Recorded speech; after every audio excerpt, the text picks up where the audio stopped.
Well, good afternoon, DCL podcast fans, or good morning, wherever you guys happen to be. I'm going to try and sit really still because my microphone is not working, so I'm having to use the earbuds. So, Christy, let me know if I'm making too much noise.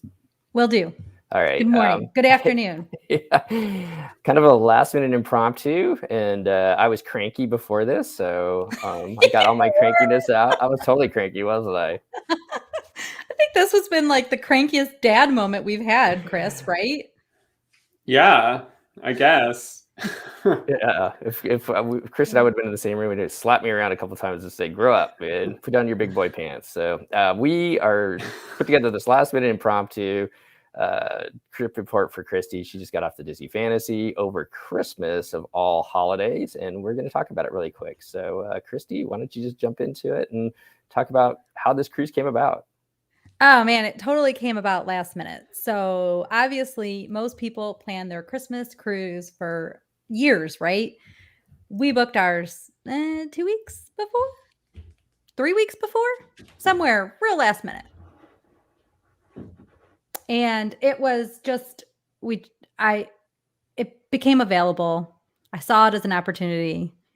I looked at my finances and said, why, yes, I should save for ABD in 2023. But instead, let's have a stress-free Christmas and not do dishes. And man, we made the right decision. So was this your first? I know you've been on very maritime cruises before, right? But was this No, your first one I have Christmas? never been on a maritime cruise. My family has never been on a Christmas cruise. I have, when I was younger, I've been on a couple of them. They're so wonderful. It's such a different way, in a low stress way, in my opinion, to celebrate. So, but this was my first maritime cruise ever. So I'm kind of curious, how did Blake do not having Christmas at home? Was that something you guys talked about ahead of time? Because when our kids were younger, I know one of our kids was like, he liked things to stay the same way it always is. He doesn't like to break with those traditions. So how did that work? Man, Blake is a tradition boy. But last year we were kind of homeless on Christmas. So we were doing our, shelter in place in random places in Florida type of thing. And nothing was normal about last year. And so for us, I think that made a big difference because he already had an unusual Christmas. So now he can have one more unusual Christmas. At first, when we first talked about it, he did not like the idea. And so we weren't going to go because, Christmas, in my opinion, is for the kids. And so, but then I don't know how we framed it, but he got really excited about the idea.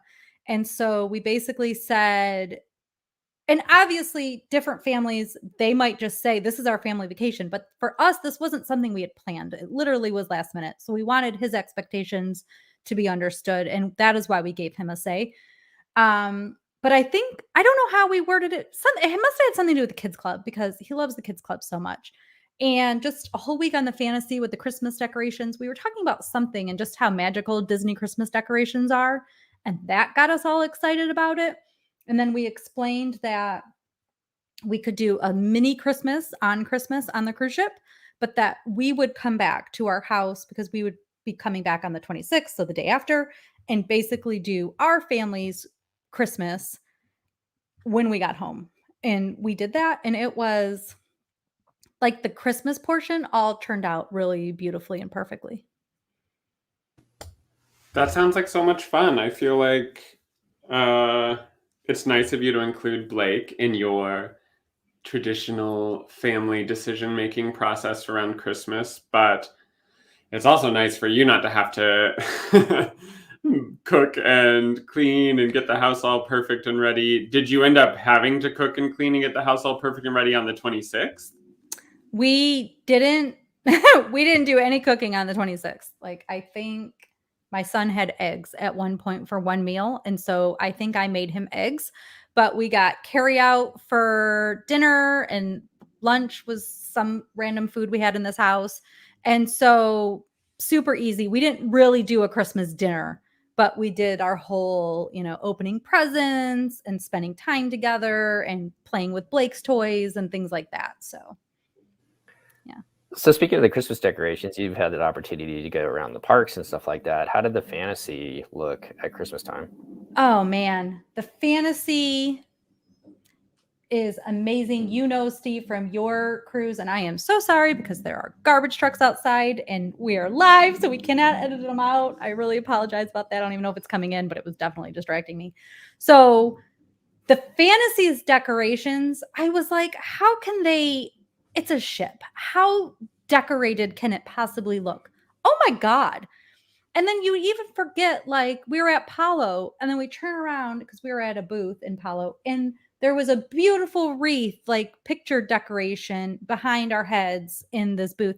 It's just like these random things. In Cabanas, they had in each of the pillars, they had a beautiful wreath, like around every pillar in Cabanas. So it was like, it wasn't like at the Magic Kingdom where the decorations were just on Main Street. It wasn't just the atrium.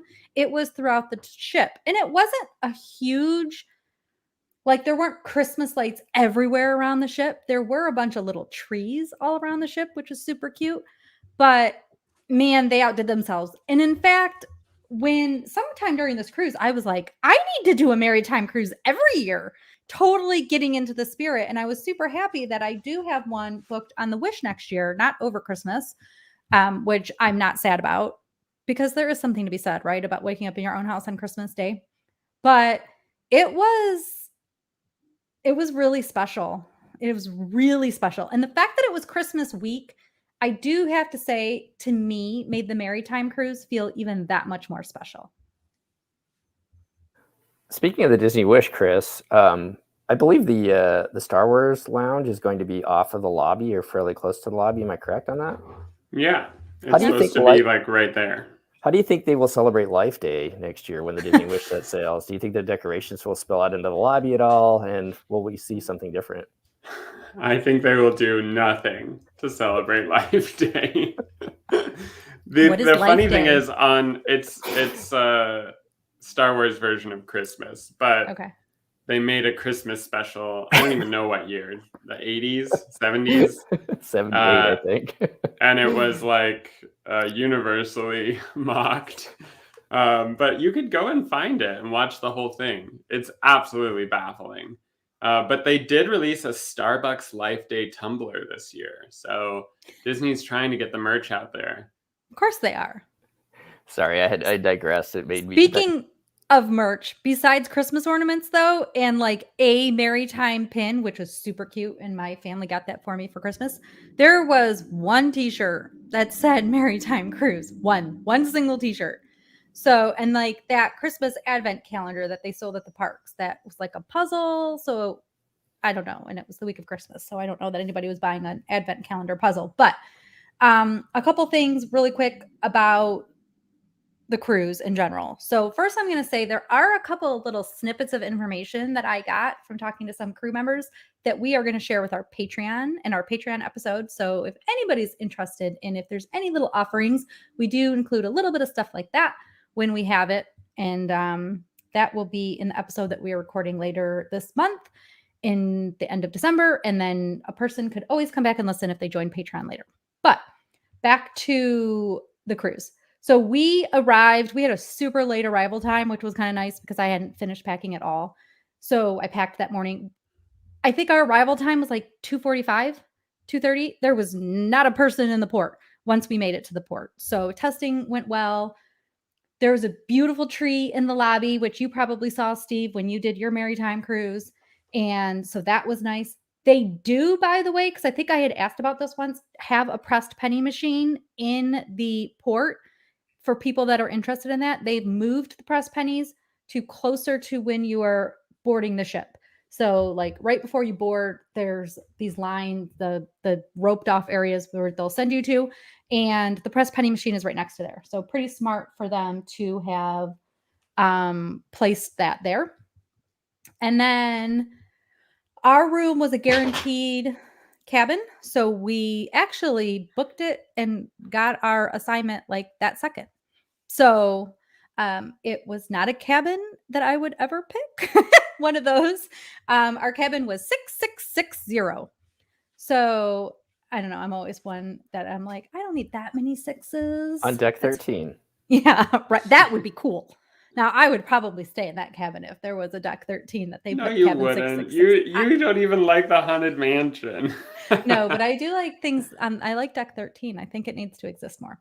But Oh, anyway, that okay. cabin, we have talked about this, vibrates like nobody's business. So I know, Chris, it wasn't like to the level where it was so loud that you couldn't possibly stay in that room. But it totally made us think of like the joke about the vibrating beds at play, you put a quarter in or whatever. Oh my God. Like it was like at it just shaking you at night. So didn't love that aspect of it. We only had to deal with that for a few nights. And you always knew when you were at port because you could definitely feel yourself arriving in a port docking. But the stateroom was fine. It was just the regular veranda stateroom. We brought a little 3-foot tree that we had used last year when we were moving around. It like fits in the smallest, skinniest little box. I think I paid $12 for it on clearance at Target. Everybody should bring their little tiny 3-foot tree. We put it on because there was nowhere to put it. So we put it on the desk. It was so pretty. We would come back from dinner and the lights would all be off, obviously, for nighttime, and everything would be all pretty. And then our little tree would be glowing for us. Oh my God, it was so cute. And there was no issues with that. I did look in the things we are allowed to bring or not bring. You cannot bring string lights that have to plug into a wall, but you can bring, well, there was no exclusion and nobody told me I couldn't have it, a little Christmas tree. So as far as food goes, I got my favorite head waiter. Man, it's so nice to have like a friend on the ship. And this guy just made sure I was fed so well. So I'm celiac, which means I'm medically gluten-free. They did such a good job. I had the Grand Marnier souffle. Didn't you talk about this before, Steve? I swear. Yeah, we talked about it. We had it the night after we had the souffle and palo. So the night after? Yeah, we had it the night after we had when on one of our cruises, and it's good, not as good as the souffle and palo, but I thought it was really good too. I have to say, the version they made for me, and they made me when I was like, I would like to try that. And so I said, let's see if they'll make it for me. So you order your food the day before, which is what I did. It was on the menu that night. It was like the best dessert I may have ever had in my entire life. I actually ordered it one day later in the cruise just because there wasn't anything on the menu that I liked. It was like the worst dessert I ever had. So it just depends on the night. Order it on the night that they are making that dessert in general, and maybe it'll be better. But oh God, it was so good. So anyway, our dining was really good. Hey, could I just interject something real quick? Yeah. So it sounds like Chris has to go in about 10 minutes. Chris, do you have any questions that you want to ask or things that you want to cover before you have to go? Well, I like dining. You didn't do any specialty dining? We did palo for dinner and brunch. Ooh, you doubled the specialty dining. Do you like the new a la carte? I mean, I wouldn't choose the a la carte. And in my survey, because they did send me a survey and they asked about what I thought of the value and the choices and the a la carte and the menu and they need to give more choices, in my opinion, in the prefix menu. So palo dinner has a prefix now or an a la carte, and you can choose like one of the two appetizers, one of the two salads, your entree, and your dessert. So it's still a ton of food. It bugs me that they used to give you included in your price the antipasti course, which was amazing and wonderful. And now they charge you like $22 for it, which just feels like a lot of money when it used to be included. And when the rest of the prices for the a la carte items are really inexpensive. So like, I just feel like they didn't think that through, but our meals were incredible. So we really enjoyed it. What we ended up doing is, because we're platinum, we get our palo included. We decided, because we didn't spend the $90 on the dinner portion the first night, because Dave orders off of the a la carte menu so we can have a bigger steak. And then I don't need 2 salads because I order the first course appetizer. You either get that calamari or the caprese salad. I get the caprese salad. the next course is a salad course, I just give Dave my salad. So that's how we order it. And then we each have an entree. We split a dessert. We split the dessert this time, and it was plenty of food, and it was perfect. But I really think that the antipasti course should be like one of the choices. So that's just me being irritated by them nickel and diming me, especially when during Palo brunch, there's an antipasti plate you can pick. So they know how to make it a little cute plate, and you can pick as many things at brunch as you want. So the brunch, honestly, in my opinion, is still a great value. The only real flaw of brunch is that their steak, and I got to talk to an officer who just happened to like come by our table while we were waiting to get the bill. Dave had to leave for brunch to go get Blake at that point, like our kids club slot had ended. And so he went to get him. I was waiting for our bill, and then I got to talk to this officer, and I was so excited that I got to tell her that this sirloin, they didn't just stop selling it in Palo. It is kind of garbage. Like, they can never cook it right. It's too thin. It is as thick as my hand, if that even. And you can't, how do you cook that medium rare or rare? You can't. You just wouldn't be able to, whatever. It was like flavorless. The steak should be a part of Palo brunch, and they just don't have a good offering. So I would just tell people, probably don't even waste your belly space on that. Dave said if it's that way on the menu in the future, he's not going to order it. But it was so good, and I ate so much food. I will also just tell our listeners, if you are celiac or gluten-free right now on the Fantasy, you cannot get a waffle at brunch because they do not have a waffle maker for you, which was a little bit of a bummer, but not a big deal. They would have made me pancakes. So somebody had asked about that when I made a post, so I thought I would just tell you. So quick question. How full was your ship, would you say? Do you know? 21 or 2,200 people. So a little bit less than half. Mm-hmm. So you, in booking it last minute like that, you were still able to get Palo brunch. I was not able to get Palo brunch until I got on the ship. Okay. So I would tell our listeners, if you want it, especially if you have a week-long cruise, go up to Palo. I think when you first get on too, there is a place that you could add yourself to wait lists. We were on so late that by then we just had to wait for Palo people, the hostess, to show up at 4:30. So I like ran up at 4:30, and I think, did I text you guys this? That we went through our menu, and we were going through all the menus because we were trying to confirm our Palo dinner night. And that night for dinner, they were serving chicken schnitzel. You know, I love my chicken schnitzel. So I had to move Palo, which means I had to move the kids club reservations. All of it was worth it. My chicken was great. And so we went to Palo like 2 nights before. I was still able to do that because it was such a long cruise. So I was able to book Palo ahead of time, like for some random night, because you don't know what your menus are going to be or what night things are going to happen. But when I got on board, I was able to move everything. And then the way they did the hold or the wait list for Palo brunch was super cool. So she said, okay, I'll add you to my wait list, which she already had a pretty hefty wait list. So I was kind of surprised I got in at all. Then they sent me a message through the app that said, your wait list has cleared. Please call us to discuss the time or something like that. And like they put a phone number on there. So I was able to just call, and she said, we got you in at Christmas Day at 10 a.m. So then I had to actually go back and say, are we okay with this? Because it's kind of early. Do we want this time? Do we want to move it? So it all, that all worked itself out. 10 a.m. was perfect. Blake really wanted to go to the kids club after having a little bit of Christmas morning. So it was all kind of perfect. And sounds pretty great. I also feel like on our last cruise on the Wonder, I became a fan of Palo dinner more than Palo brunch. But that, I think, is because with Palo brunch, I do think some of the food items are hit or miss. Whereas with Palo dinner, I don't think I've had something that I thought was a miss because they're making it specially for you. Right. Whereas with Palo brunch, it's probably a bit more of a conveyor belt of like, we got to just make a bunch of Mickey waffles, or we got to just make a bunch of chicken parm.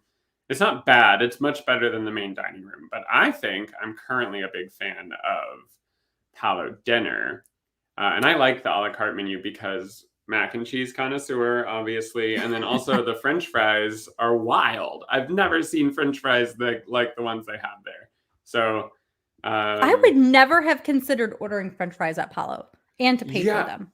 Honestly, I didn't until I saw them at someone else's table. And I'm like, excuse me, what is this art piece that you have just delivered to this person's table? And I had to order it. It's literally like stacked like a Lego castle. Oh my God. It's perfect. And then they sprinkle garlic and Parmesan. Oh, next level. Yeah, that does sound amazing. All right, everybody. I do have to go, but Christy, your cruise sounds amazing. And I definitely so want to great. do a Christmas cruise because that sounds wonderful. But I can't wait to hear more, and I'll watch the rest of this episode so I can learn all the fantastic things that you did. Yes, and it will still be quick because we know Steve has to go, and this was kind of an episode we just shoved in here. But Chris, have a great rest of your day. We'll talk to you soon. Thanks, bye, everyone. Bye. If you want to see Chris's a picture of Chris's French fries, you can go to our Facebook page and look up episode 246, Chris and Seth sailing to Mexico on the Disney Wonder. And I know there's some pictures of those French fries there. They look like Lincoln logs, sort of. So that is so cool. Yeah. As far as the main dining rooms go, Christy, did they do anything special for Christmas dinner like they did for Thanksgiving? They had turkey and special kind of Thanksgiving-y stuff on Thanksgiving for us. What did they do for Christmas dinner? Yeah, they actually had a really pretty menu that I think everybody got. I don't actually know if everybody got it because they weren't doing those, but I got a menu because I have to order my food the day before. And I want to say they just gave me that menu. Scott Sanders actually has posted it on his he's the DCL blog. He has posted it on our Disney Cruise Line blog on his Instagram page. So you can go there and look at it. It's really pretty. But they did a specialty dessert that kind of looked like Santa's hat. It was very pretty. Didn't like it at all because that was also the gluten-free option. And really, it just might be that that cherry taste I don't love, whatever. It was not my favorite dessert, but it was gorgeous and it was so cute with this little Santa hat. Really cute. Really pretty. Really well done. But there were some really nice choices. They actually had turkey again. They also had ham. You could order kind of as much as you wanted, as usual. But we ordered, you know what we did that night? We had a lamb chop course for the table. Remember, Steve, how I used to have a lamb chop course at Palo? Well, I just did it on Christmas Day now because they were on the menu. They were amazing. I have zero regrets about ordering those for Dave and I to eat. And then we had the prime rib. Very tasty, very good. The salads this week on this cruise were so good. We all loved them. Even Blake ordered a salad every single night. They were really good. My kids love the salads on there. So especially our oldest, Andrew, he gets a salad every night. So yeah, I think the ones that we had were really good too. Should we turn to the activities? What kind of activities did they have for Christmas time that you guys got to take part in? They had. Or was there anything else about the food before we do that? I don't think so, actually. Okay. Oh, and they were Christmas. They were special. Okay, two more things about food, really quick. I'm going to tell about. On Christmas Day, they wore new uniforms that they got just like they had just gotten. It was the first time they ever wore them. They were very cute and excited about their little red blazers. They were also wearing them this week for New Year's Eve.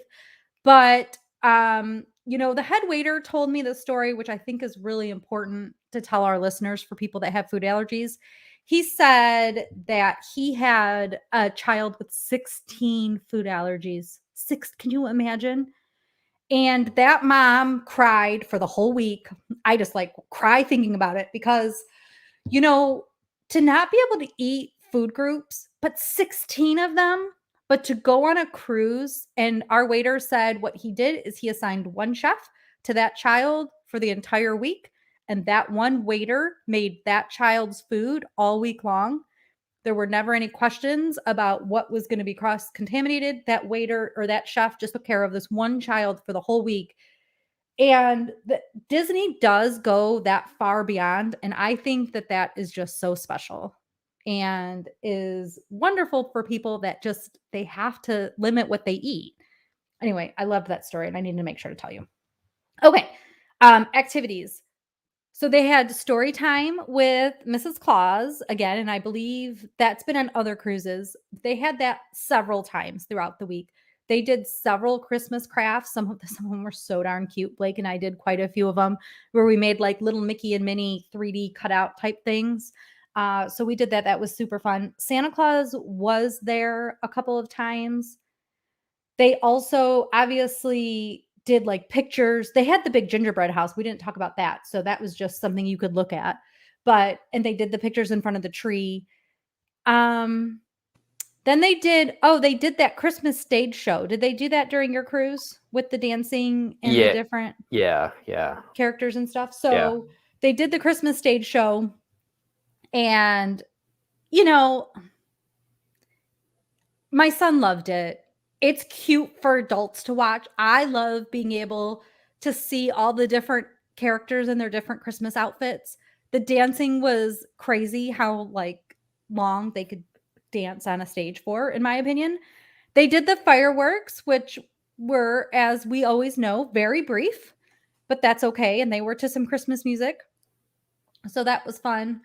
And that night they said that like that evening for the fireworks, and they did them still 2 times per night. So like the early seating, it was perfect. It was like at 8:45. So I didn't have to stay up to the middle of the night to do any of that stuff. For the fireworks show, they said it would be a half hour. Obviously the fireworks take like 6 minutes or 5 minutes or something. So I don't know what else was occurring. Blake was kind of tired. So we did end up going back to bed or going back to the room to go to sleep. And then I don't think that there were other things Christmassy that I can think of. Yeah, ours seemed to be like some crafts, some food offerings, and then some drink offerings, I think, like on Christmas Day on Thanksgiving Day.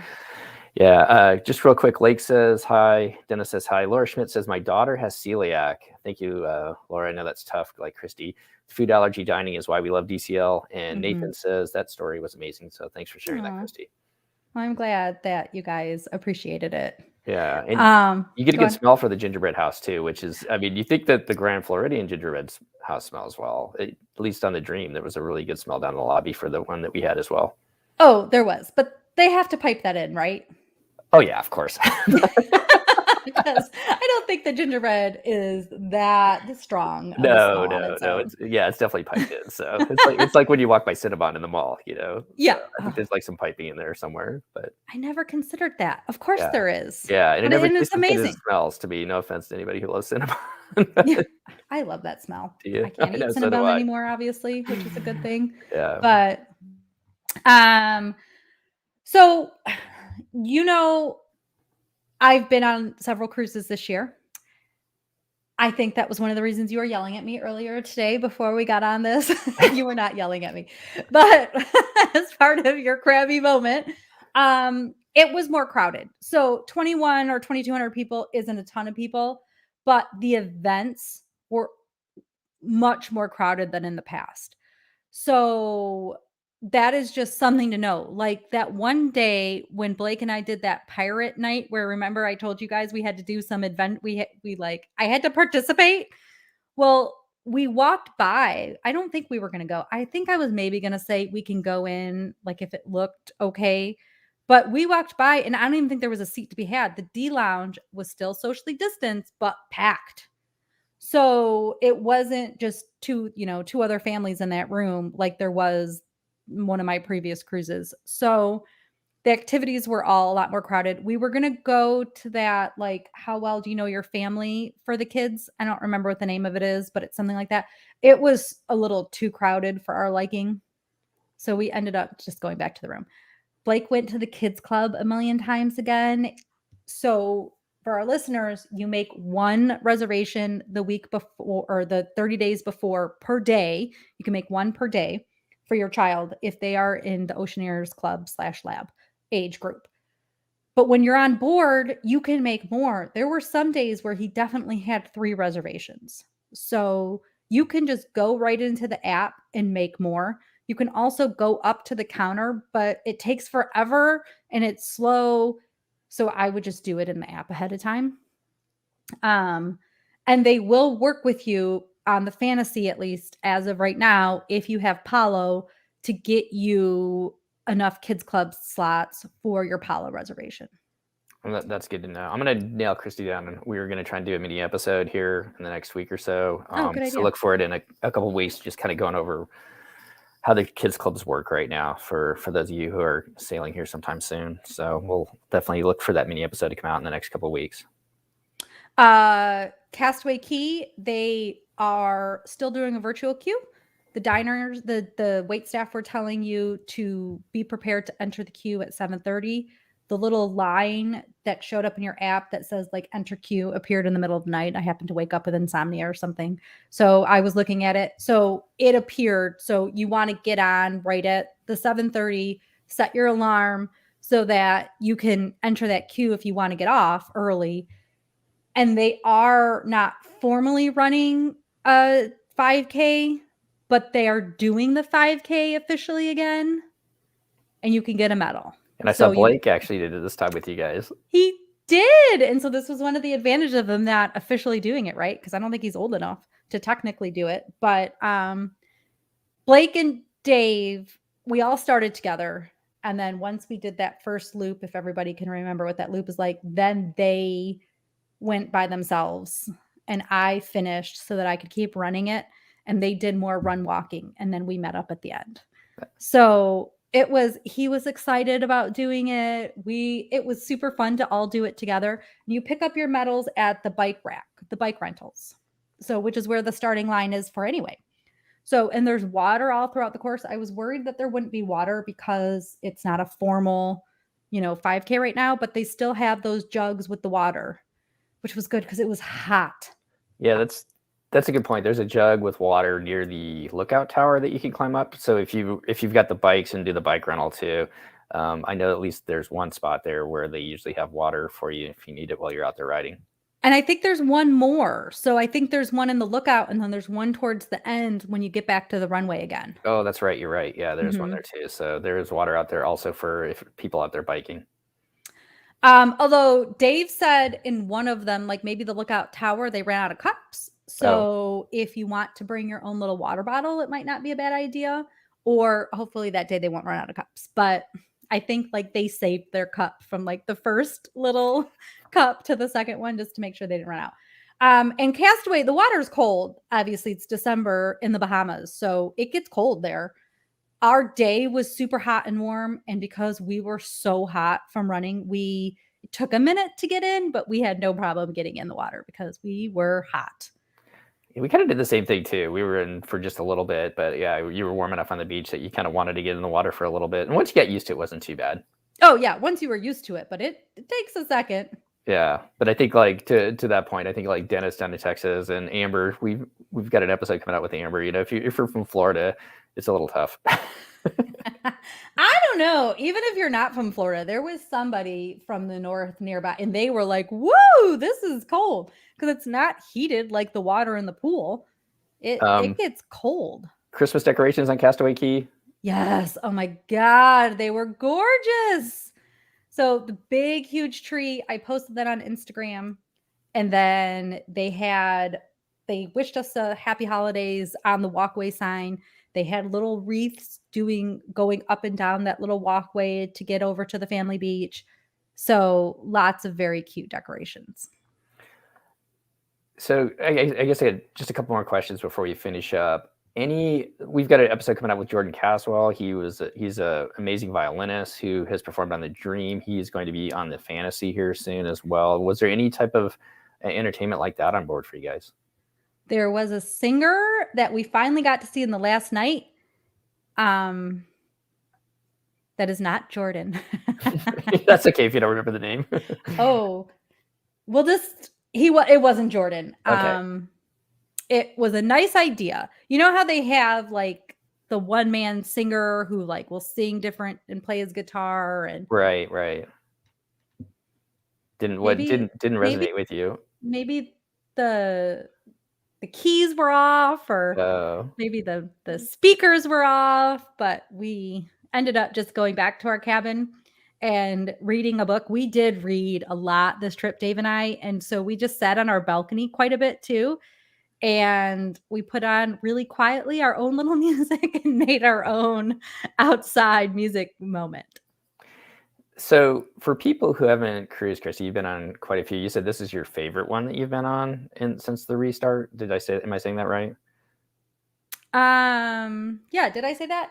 I may have. I am so glad we did it, and it definitely was one of my favorites. For an entire week, I can't believe how quick the time went. I feel like the first like 2.5 days were really busy. Like that's when a lot of the beginning Christmas stuff was. We had our Castaway Day right at the beginning. We just had a lot going, like things we wanted to do and events we wanted to get to and stuff we wanted to see. And so we were just really busy. And then then we had nothing to do and we had days and we didn't end up getting off at port because Blake is not fully vaccinated. And so he cannot leave unless it's a DCL shore excursion, which because we booked last minute, this is collateral damage of booking last minute. There wasn't really anything that we were interested in. So we kind of had like 5 sea days because Castaway was the first full day of the cruise and then we didn't have anything else. And it was glorious. I think we were all really tired. And maybe, Steve, this is what you're missing in your life is a 7-day cruise where the internet worked so badly that you could get nothing accomplished. And you just had to sit and do nothing. Yeah, it was a little cranky. There's just been so many things kind of crammed together, trying to make everything happen with family, friends, work. Traveled a lot too. Yeah. And that's hard. It is not stopping. Right. All these people want to go somewhere. What is going on with this? Anyways, no, I'm glad people are out traveling again. So I guess what I was going to ask was, what advice would you give people that want to go on a very maritime cruise that may be thinking about booking it next year? Because we've heard like from Halloween and maybe at Christmas times in some ways, they expected maybe there would be more things or maybe more offerings, like maybe, the story time with Santa and Mrs. Claus is only offered once. So you really got to make sure that you do that. I'm not sure if that was the same with you on the Fantasy, but it was offered like 3 times. Okay. So longer cruise, more times. 3 times, at least 3 times story time with Mrs. Claus. So that was there were more options. The only real thing that was different that I can think of, because there were Christmas crafts, which is an important, lots of people like to do that kind of stuff. The only thing that I think was missing was decorating the gingerbread house. Yeah. And we actually bought one at Target, a really small one, a few weeks before the cruise. I don't even think I had the cruise booked when I bought it. And I just brought that and we did it in the cabin. That's kind of cool. And then just something else to keep for the listeners in mind. We also brought a board game. We just took it out of the box and put it in our luggage. We brought some card stuff just in case, because this was a pretty long cruise, in case we got quarantined. It's a real concern that people should have. So you should bring toys for your children if you have toy playing aged children, and bring something to do because you might spend a lot of time in your cabin, which we were prepared for and we didn't have any issues with that. But obviously it was something to be concerned about. And have we talked about this? They did test my son. Oh, we did with Amber, which hasn't been released yet, but we did have to get a COVID test for my son on Christmas Day, actually. Oh, Christmas COVID test for disembarking. So it was a very simple process. They left us a note that said, we're going to be in your cabin between 8:15 and 9. Please take the do not disturb sign off and be prepared. I guess my only thing I didn't love about it is they didn't really give you an option of the time. Like, what if you sleep in, or what if you want to eat breakfast, or any of those things. And then it was the same little like at-home swab test that we all take. You just, the same 15-minute test and literally the same test with the little drops, and you shove the thing in the cardboard and stick it together. So whatever, it was super simple. The people were super nice that did it as well. So that's for cruises 5 days or longer that you have to do that? Okay. So unvaccinated, 5 days or longer, you have to do the test? Yes. Okay. So that's going to change, obviously, January 13th, or? No, well, yeah, but there'll still be unvaccinated children. Right. There'll still be kids under the age of 5 that'll be unvaccinated that have to take the test. And to your point, too, as we'll come out in Amber's when we get out in the next couple of weeks, I think they were there at 7:15 or something. It was like super early in the morning. Hers was earlier. Mine was after 8. Yeah, so like they were like knocking at the door as soon as like they could. So just be prepared for that, I guess.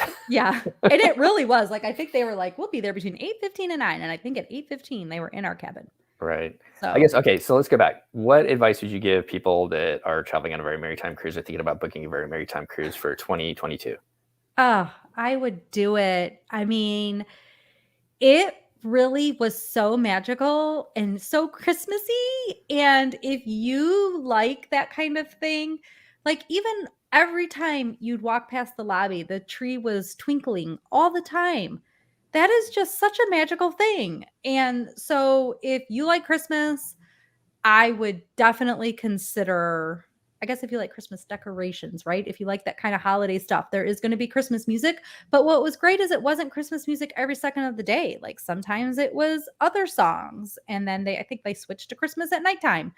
And so I loved that too. Like, I would book it. I would book it early if you are more flexible with your schedule. Like right now, the Wish has a cruise those days right before Christmas where you get done on the 23rd because not everybody's going to be off school. I think that one's going to be, well, it is less expensive than obviously going on Christmas.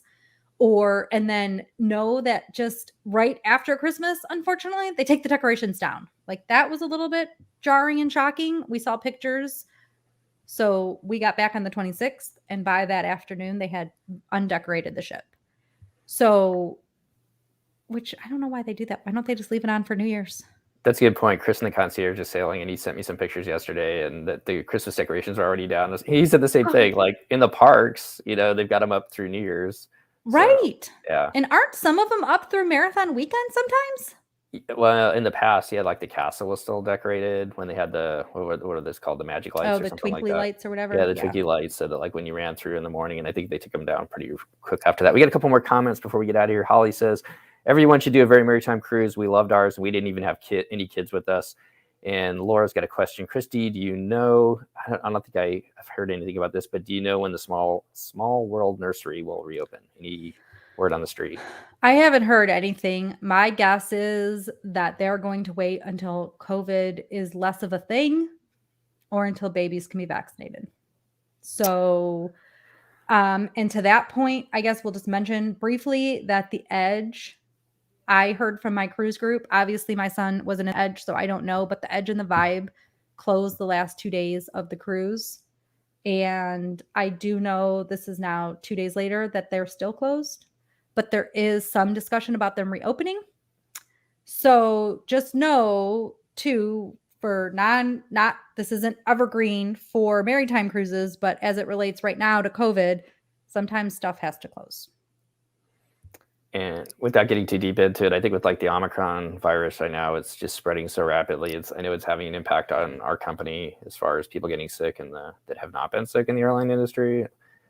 So it's definitely spreading. Cancellations. Yeah. Just even, right. Who can be available or who needs to quarantine, things like that.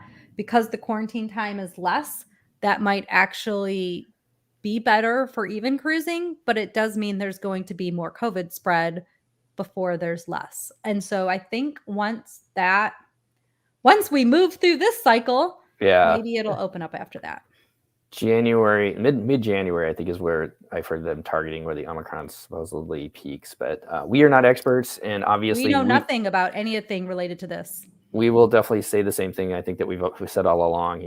If you feel comfortable cruising, we felt comfortable being out there on the ocean, having a really good time with Disney Cruise Line. And I think for the most part, people are wearing their masks indoors. We're not going to make this into a mask discussion whatsoever. However, more masks were worn on my cruise than have been worn on any other cruise before this one.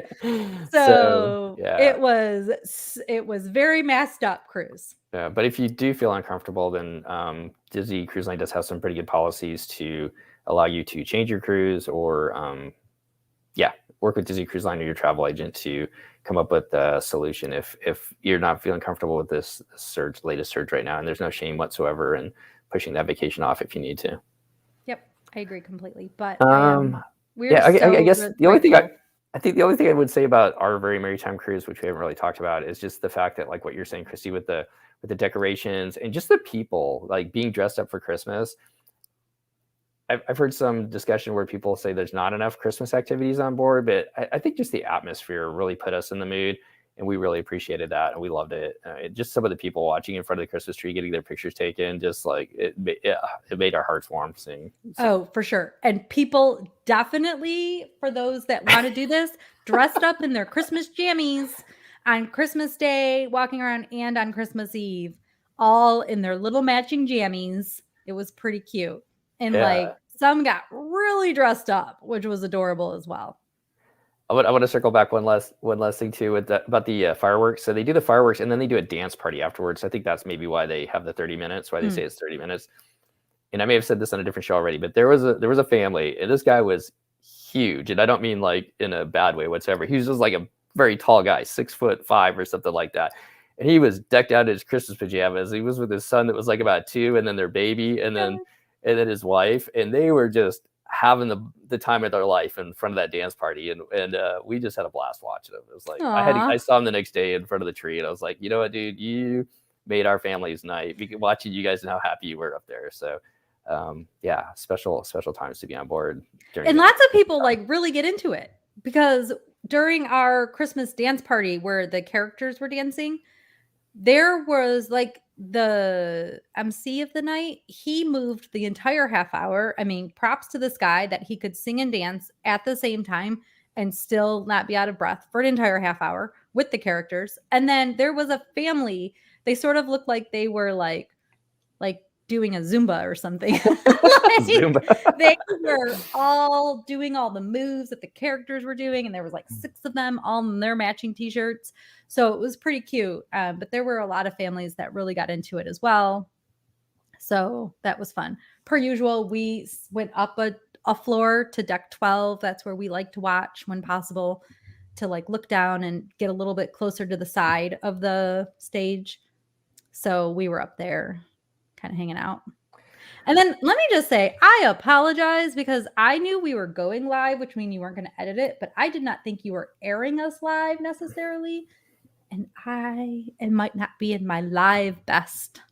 Well, look at me. I'm in a hotel room in Phoenix. Yeah. So you have an excuse. Yeah. I do not. I am showered at least. I ran today too, Steve, just like you did, because this 10K is approaching real fast. It is. Marathon weekend is coming. Oh, so. I ran on deck 4. So I did the 5K, and then I ran one other day on deck 4. And then just as a reminder to all of our listeners, they do almost always cut off part of your deck on port days. And I wanted to run on a port day because it was going to be less windy. And so you run in like partial circles where you run back and forth the whole way, because they're always doing a drill on part of your deck.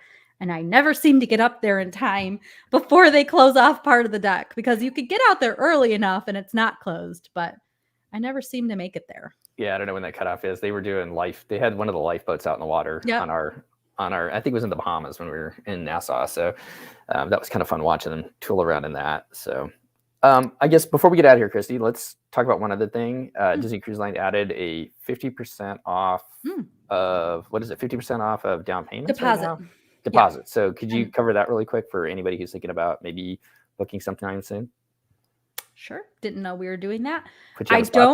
I know. I don't actually even really know the fine print. I feel like it's 50% now through maybe February or something like that. So if you were thinking of putting a deposit down for a cruise that is availably booked right now, it is 50% off. Your balance is due on the day you booked. I did get that email during my cruise, but because of this amazing Disney internet, I didn't get to look at it that closely. Let's try to pick it up. You're finishing talking before I could pull it up, so that's okay. But just be aware just reach out. You can reach out to me if you're interested. I'll tell you. I can very easily, obviously, look up the information. It's been a little bit crazy this week, but that's not a problem. We can get you taken care of with that. Okay, I got the fine print. It says, book a magical Disney voyage by March 11th, 2022, and pay only half of your required deposit on the day you make your reservation. This offer is valid on any new reservation for select Disney cruises departing between June 18th 2022 and May 31st, 2023.